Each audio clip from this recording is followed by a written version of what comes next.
Okay, today we're on patrol with Officer Eberhard, Grove City Division of Police. Officer Eberhard, how long have you been a police officer? I've been policing 32 years. 32 years? And how did you know that you wanted to get into law enforcement and be a police officer? As long as I can remember, I always just wanted to be a policeman from when I was growing up, and studied it in college and got the opportunity to work in Circleville at the police department, then came to Grove City. Okay, so this is, you've had 2 jobs as a police officer, the longest one in Grove City. Correct. And what's your favorite thing about being a police officer? Favorite thing about being a police officer is you get to help people make a difference. You can, of course, try to stop criminals and stop crime and traffic crashes and that kind of thing. But also you get to help people in other ways. When they're having their worst days or when they're having their worst times, they dial 911 and you go and you actually help them. There's opportunities to save people's lives, to make a huge difference in their lives, and that feels good. It makes it worthwhile. Okay, and what do you like to do in your free time?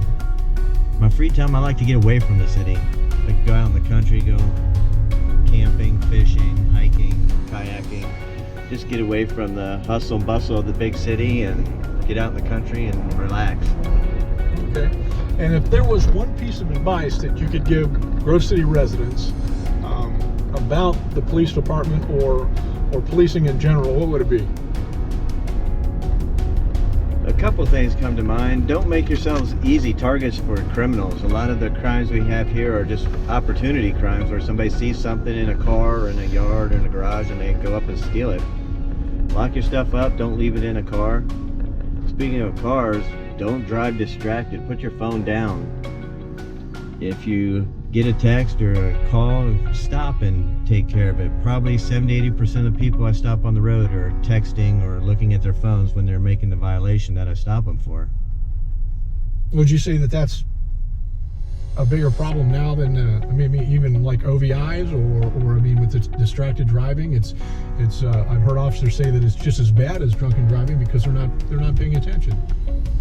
Texting is a huge issue. I don't know that it causes more deaths than OVIs, but it certainly causes a lot of accidents and a lot more near collisions. It's always pretty obvious when somebody's texting and driving because they're weaving all over the road, they're going slower than traffic, their head's down in their lap or looking at their lap. They're just not paying attention. When you're driving a car, you need to pay attention. And it's bad. I see parents all the time driving and texting with their little kids in the car, or either in the car seat or in the back seat or in the front seat. Kids learn from their parents. If they see their parents doing it, they're not going to listen to me. They're not going to listen to a commercial about not doing it. They're not going to listen to a sign that says don't text and drive. They're going to do what their parents did. So stay off the phone when you're driving.